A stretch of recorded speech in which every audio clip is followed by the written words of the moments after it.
Avançando para a terça-feira, o autor traz aqui uma frase muito significativa da lição, e é em torno dessa frase que todas as coisas vão girar de uma certa maneira aqui nessa primeira parte do discurso de Jesus. Então ele começa gastando um bom tempo ali, uma boa parte dos versículos, orientando os discípulos acerca das tribulações que eles próprios iriam sofrer e que a igreja de Deus passaria por essas tribulações. E então chegamos ao verso 14, onde vamos encontrar o seguinte. Vou até pedir para a produção colocar aí o texto com os caracteres. Quando, pois, virdes o abominável da desolação, situado onde não deve estar, quem lê entenda, então os que estiverem na Judéia fujam para os montes, e aí Jesus continua dizendo. Então essa expressão, o abominável da desolação, tem suscitado grande parte de estudos, e muitos estudos e provocações teológicas e pesquisas. E, finalmente, o que significa este abominável da desolação? E o nosso autor ele é muito preciso, ele está em pleno acordo com o comentário bíblico adventista, e ele crava sem nenhuma dúvida que este abominável da desolação se refere à destruição de Jerusalém.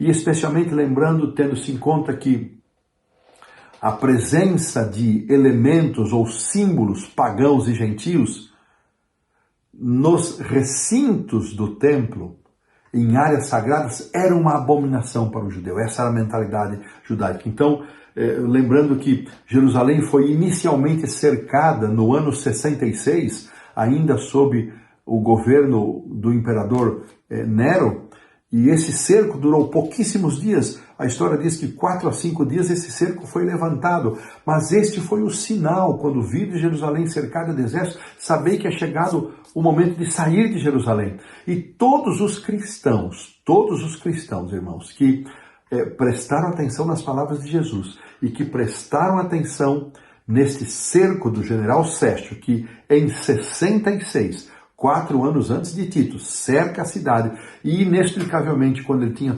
todos os recursos para aniquilar a cidade, ele se retira. Este foi o sinal para que os cristãos saíssem de Jerusalém.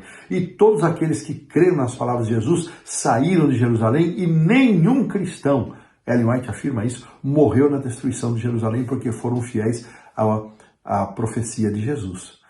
Séstio se retira, vem o general Tito no ano 70. Tito era filho do imperador Vespasiano, depois ele mesmo, por um curto período de 79 a 81, ele também seria imperador, e finalmente o seu irmão Domiciano, que foi um dos mais terríveis perseguidores da igreja, indo de 81 a 96, foi ele que lançou João num caldeirão de óleo fervente e finalmente o exilou na ilha de Patmos. Mas vamos voltar aqui para o general Tito. Então, quando esse cerco se formou, se imagina que ele tenha durado talvez cerca de 6 meses, o período aí, alguns historiadores falam um período, outros falam outro, mas cerca de 6 meses, e se estima que 1 milhão de pessoas tenham morrido no cerco da cidade de Jerusalém. É uma coisa impressionante, é um dado, eu não sei com que base se estabelece um dado como esse, mas seja lá como for, mesmo que não seja esse o número verdadeiro, as descrições são alarmantes. A quantidade de cruzes, não havia espaço no entorno de Jerusalém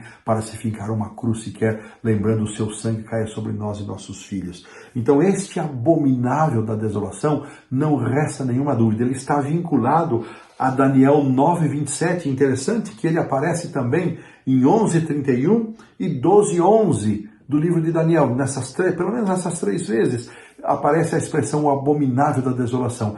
Esta conexão, veja que importante, irmãos, esta conexão é a segunda vez, então, que no ministério de Jesus, uma conexão com a profecia de Daniel, com a explicação lá da profecia de Daniel capítulo 9, quando no meio da semana o ungido seria tirado. Então Jesus faz uma aplicação para inaugurar o seu ministério, dizendo que o tempo estava cumprido. E que tempo era esse? Era o tempo da última semana, da 70ª semana, dedicada para o povo de Israel. E agora, perto de ser retirado o ungido, a quem se refere o Messias, que já vamos explicitar aqui na próxima pergunta, não é? Jesus faz essa afirmação. Então, o abominável da desolação, não resta nenhuma dúvida, a destruição de Jerusalém com a profanação dos espaços do templo com símbolos pagãos, com símbolos gentios. E a lição pergunta: quem é o ungido, quem é o príncipe que haveria de vir? Então, o ungido, mencionado lá em Daniel 9, 26, 27, ungido, essa palavra tem a origem no hebraico, né, uma tradução do hebraico Mashiach, ou Messiah, e ele significa o Messias, e ele se refere à pessoa do Senhor Jesus Cristo. E esse príncipe que estava para vir, que a pergunta número 4 também coloca, então ele se refere à pessoa do general Tito, filho de Vespasiano, o imperador, que foi o instrumento, o general que conduziu o cerco a Jerusalém e produziu depois a destruição que nós já conhecemos, que nós já mencionamos. E este abominável da desolação, embora possa haver interpretações diferentes, referindo-se à